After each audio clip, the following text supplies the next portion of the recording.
Next topic है हमारा functions. अब फंक्शंस में यहाँ पे है फंक्शंस ऑफ लिवर, ठीक है।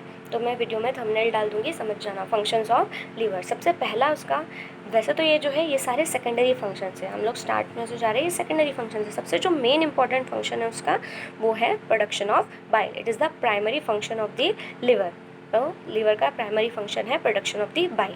तो यहाँ पे है, अभी हम यहाँ पे लिखा हुआ है इसलिए मैं उस हिसाब से पढ़ा रही हूँ। सबसे पहला है मेटाबॉलिज्म ऑफ कार्बोहाइड्रेट्स।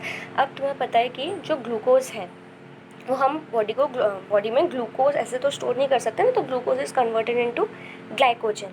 तो वही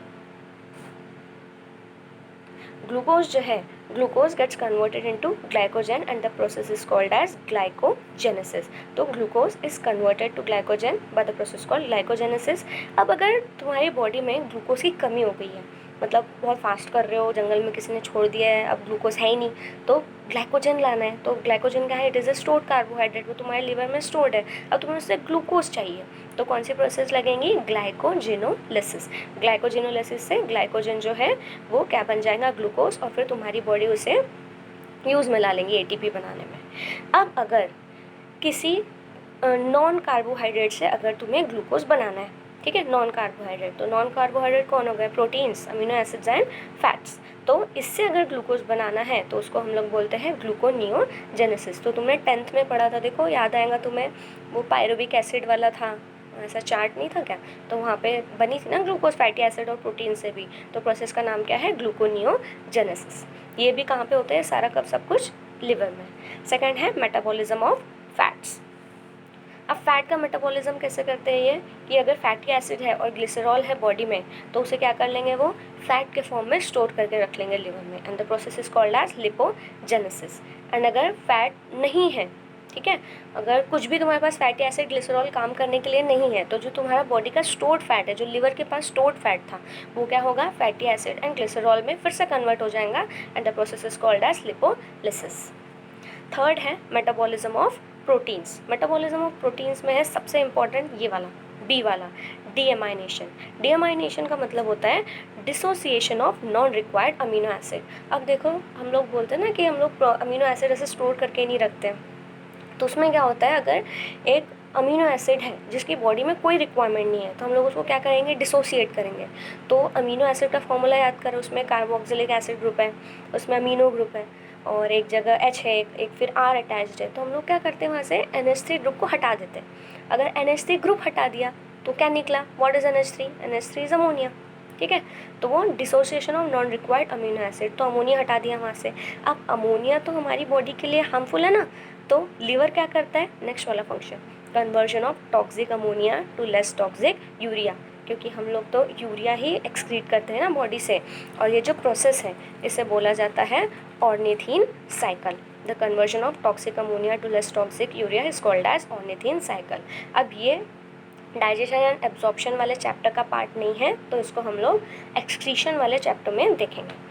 ये एक छूट गया हमारे पास फंक्शन, वो है ट्रांसअमाइनेशन। ट्रांसअमाइनेशन का मतलब होता है transfer of amino group from one amino acid to other. तो ये इमेजिन कर लो, एक अमीनो ग्रुप को दूसरे अमीनो ग्रुप में देना है, तो वैसा वाला फंक्शन भी कौन कर लेगा? लिवर।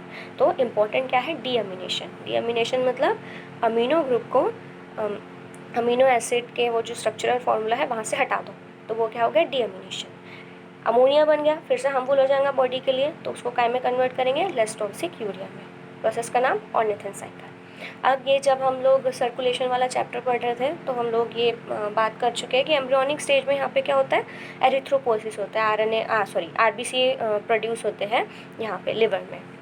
नेक्स्ट है it also helps in thermoregulation, distribution of heat. It stores fat soluble vitamins like A, D, E, K and vitamin B12. ये इंपॉर्टेंट है, ये वाटर सोल्यूबल होता है पर B12 को स्टोर कर लेता है। Synthesis of blood proteins. Synthesis of blood proteins में कौन से प्रोटीन से करता है? तो एल्ब्यूमिन, ग्लोबुलिन। ग्लोबुलिन ये अल्फा और बीटा टाइप के करेगा। क्लॉटिंग फैक्टर्स, ये भी हम लोग ब्लड क्लॉट में पढ़ चुके हैं। फाइब्रिनोजेन एंड प्रोथ्रोम्बिन्स, ये फिर से क्या करता है? इनका सिंथेसिस करता है। नेक्स्ट है हेल्प्स इन डिटॉक्सिफिकेशन। तो डिटॉक्सिफाई जो हमारी बॉडी के लिए जो हार्मफुल, अगर मान लो कोई एसिड जमा हो गया, जैसे कि फॉर एग्जांपल प्रूसिक एसिड, तो जब हम डिफरेंट डिफरेंट मेटाबॉलिक एक्टिविटीज़ करते रहते हैं तो ये प्रूसिक एसिड बॉडी में आ जाता है, तो ये टॉक्सिक होता है हमारी बॉडी के लिए, तो इसको न्यूट्रलाइज करना है। तो ये कहाँ न्यूट्रलाइज होता है? लिवर में, और लिवर ही इसको न्यूट्रलाइज करता है। अब सबसे इंपॉर्टेंट क्या प्राइमरी फंक्शन है इसका? Production of bile. तो अभी हमने देखा था कि बाइल कहाँ पे प्रोड्यूस होता है? It is produce in the hepatocytes, फिर वो कैनाल के थ्रू चले जाता है, डक्ट के through.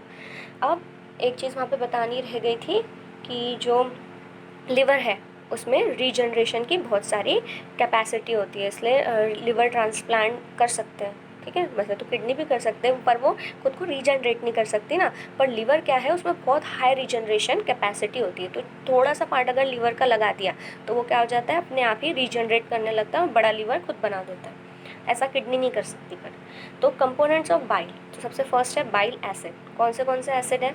Colic acid, deoxycholic acid and chenodeoxycholic acid. Second है बाइल सॉल्ट्स। बाइल सॉल्ट्स में सबसे पहले आएगा sodium bicarbonate, sodium glycocholate and sodium taurocholate. अब ये जो है ना, ये दो sodium glycocholate and sodium taurocholate, ये बहुत ही इंपॉर्टेंट है। क्यों? Because they are required for emulsification of fats. Now what is emulsification of fats? Emulsification of fat का मतलब होता है कि इमेजिन कर लो ये बड़ा सा फैट ग्लोब्यूल है तुम्हारी बॉडी में गया है, ठीक है, फैट का ड्रॉप है, मान लेते हैं हम लोग फैट का ड्रॉप। तो इमल्सिफिकेशन का मतलब होता है इसने क्या बनाया है, ऐसे छोटे छोटे ड्रॉपलेट्स, ठीक है। अब फैट का एक ड्रॉप था बड़ा सा, उसने छोटे छोटे ड्रॉपलेट्स बना दिया, तो इसका मतलब ये है क्या कि जितना इसका वॉल्यूम जो था वो कम हो गया यहाँ पे। ऐसा थोड़ी हो सकता है। जैसे कि इमेजिन कर लो एक बड़ा सा तुम्हारे पास ऐसा वो था ऑयल, ठीक है, तुमने उसको नीचे डाल दिया तो थोड़ा थोड़ा इधर उधर बिखरेगा छोटे छोटे ड्रॉपलेट्स में, पर इसका मतलब ये तो नहीं है कि ऑयल अपने आप कम हो गया, ऐसा नहीं है। बस हुआ क्या है, सरफेस एरिया बढ़ गया है। देखो छोटे छोटे ड्रॉपलेट्स हो गए तो सरफेस एरिया बढ़ गया, मतलब इनके आसपास काम करने की जगह बढ़ गई, और काम करने की जगह बढ़ गई है तो जल्दी से डाइजेशन हो जाएगा, ठीक है, ईजी होगा फैट को डाइजेस्ट करना। इसलिए फ़ैट के डाइजेशन के लिए लिवर सबसे इम्पॉर्टेंट है, क्योंकि ये जो दो सॉल्ट्स है sodium glycocholate and sodium taurocholate, ये बहुत इंपॉर्टेंट है for emulsification of fats. Emulsification का मतलब मैंने अभी समझाया, एक बड़ा सा फैट ड्रॉप क्या हो जाएगा, छोटे छोटे ड्रॉपलेट्स में टूट जाएगा, और इससे क्या हो जाएगा, हमारे पास सरफेस एरिया बढ़ जाएगा। इसलिए जब जॉन्डिस एंड ऑल होता है तो ऐसा बोलते हैं ना कि ज़्यादा तेल की चीज़ें नहीं खानी चाहिए, क्योंकि हमारा लीवर ठीक से फंक्शन नहीं कर रहा होता है। अगर ठीक से फंक्शन नहीं कर रहा है तो इमल्सिफिकेशन ऑफ फैट नहीं हो पाएगा, तो इसलिए बोला जाता है कि ज़्यादा नहीं खाना चाहिए। थर्ड है बाइल पिगमेंट्स। ना बाइल पिगमेंट्स हैं बिलीरुबिन एंड बिलीवर्डिन, और ये दोनों जो है ये येलो कलर के पिगमेंट्स हैं। लास्ट कंपोनेंट है यहाँ पे बाइल का वाटर। अब ये इंपॉर्टेंट बहुत ध्यान रखने के लिए कि pH इज़ 7 to 8। 7 to 8 मतलब बाइल इज़ बेसिक याद रखना, 7 to 8 इसका बीच में 7 to 8 के बीच में कितना भी रह सकता है, पर मोस्ट प्रेफरेबली लोग 7.6 बोलते हैं। तो बाइल पिगमेंट्स है बिलीरुबिन एंड बिलीवर्डिन। अब ये इम्पोर्टेंट क्यों है? अब biliverdin and bilirubin are the excretory substance of the liver, ठीक है, एक्सक्रीटरी सब्सटेंस है उसके। अब एक्सक्रीटरी क्यों है? क्योंकि initial disintegration of RBC takes place in the liver and haemoglobin is released. तो देखो जैसे कि तुम्हें पता है कि स्प्लीन जो है वो ग्रेवयार्ड है, पर जो इनिशियल डिसइंटीग्रेशन हो रहा है आरबीसी का वो कहाँ पे हो रहा है? लिवर पे। अब आरबीसी है तो हम लोग उसमें बोलते हैं उसमें हेमोग्लोबिन है, तो the globin part of the haemoglobin, देखो हेमो और ग्लोबिन हम ऐसा बोल रहे हैं ना, तो ग्लोबिन पार्ट जो है हेमोग्लोबिन का उसको वो फुल्ली मेटाबोलाइज कर लेता है, और जो आयरन कंटेनिंग पार्ट है, जो हीम कंटेनिंग पार्ट है, उसको वो डायरेक्टली मेटाबोलाइज नहीं कर सकता, तो it is not completely metabolize. अब क्या हुआ है, अगर कम्प्लीटली मेटाबोलाइज नहीं हुआ है जो हीम ग्रुप है, तो उसका मतलब क्या हुआ है, वो इनकम्प्लीटली मेटाबोलाइज हुआ है। तो due to incomplete metabolism of iron part of haemoglobin, bilirubin and biliverdin are form. तो ये बनी क्यों है? क्योंकि यहाँ पे क्या हुआ है, incomplete metabolism of iron part, इसके वजह से क्या बन गए, बिलीरुबिन एंड बिलीवर्डिन। तो इसका मतलब अल्टीमेटली क्या हुआ, they are the excretory products. तो दैट्स द ओनली रीज़न कि जो हमारे फीसेस है, जो एक्सक्रीटा है, it is yellowish in colour because of these two pigment, that is bilirubin and biliverdin, क्योंकि ये खुद ही कैसे है, एक्सक्रीटरी इन नेचर है। और ये क्यों बने हैं, क्योंकि यहाँ पे incomplete metabolism of heme group of haemoglobin का होता है, इसीलिए ये पिगमेंट जो है एक्सक्रीटरी होता है। तो तुम ये फिर से तुम्हारी स्टेट वाली बुक है उससे पढ़ लेना।